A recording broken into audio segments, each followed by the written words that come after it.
ମାମା ମୋ ପାଟିକୁ କଦଳୀ ବନେଇ ଦିଅ। କଣ? କଦଳୀ ହଲୁଆ। ଗାଜର ହଲବା ଖାଇବୁ? କୋଉଠୁ ଦେଖିଲୁ? ମୋବାଇଲରୁ?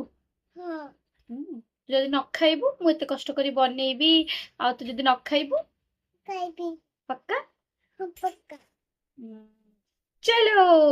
ପ୍ରଥମେ ଅଧା କିଲୋ ଗାଜରକୁ ଭଲସେ ଧୋଇଧାଇକି ସଫା କରିସାରିଲା ପରେ ଚୋପା ଛଡ଼ାଇକି ଆମେ ଗ୍ରେଟ୍ କରିକି ସାଇଡ଼୍ କରିକି ରଖିନେବା। ତାପରେ କିଛି କାଜୁ, କିସମିସ୍ ଆଉ ଆଲମଣ୍ଡକୁ ଘିଅରେ ଭଲ ଭାବରେ ଭାଜିକି ତାକୁ ମଧ୍ୟ ସାଇଡ଼୍ କରିକି ରଖିଦେବା। ଗୋଟେ କଡ଼େଇ ନେବା, ସେଥିରେ କିଛି ଘିଅ ଦେବା, ତା ସହିତ ଏ କୋରା ଗାଜରକୁ ଦେଇକି ଭଲ ଭାବରେ ଭାଜି ନେବା। ଆଉ ଗାଜର ଭଲ ଭାବରେ ଭାଜି ହେଇଗଲେ ତା ଦେହରେ ଆମେ ଦେବା ଘରେ ରଖିଥିବା କ୍ଷୀରକୁ ଦେଇକି ଭଲ ଭାବରେ ଫୁଟେଇବା। ଫୁଟେଇ ଦେଖନ୍ତୁ, ଆପଣମାନେ ଦେଖିପାରୁଛନ୍ତି କନସିଷ୍ଟେନ୍ସି। ତା ଦେହରେ କିଛି ମିଠାଟାକୁ ଯେହେତୁ ବନାଉଛେ, ଲୁଣ ନ ପକାଇଲେ ବାଲାନ୍ସ କେମିତି ହେବ? ଲୁଣ ଦେଲି, ଗୁଜୁରାତି ପାଉଡ଼ର ଦେଲି, ଏଠି କଣ୍ଡେନ୍ସ ମିଲ୍କ ମୋର ବସି ଯାଇଥିଲା, ମୁଁ ତାକୁ ସେଇଟାକୁ ହିଁ ଦେଇଦେଲି। ତାପରେ କିଛି ଡ୍ରାଏ ଫ୍ରୁଟ୍ ଯେଉଁ ଭାଜିକି ରଖିଥିଲି ତାକୁ ଦେଇକି ଭଲ ଭାବରେ ଫୁଟେଇ ନେଲି।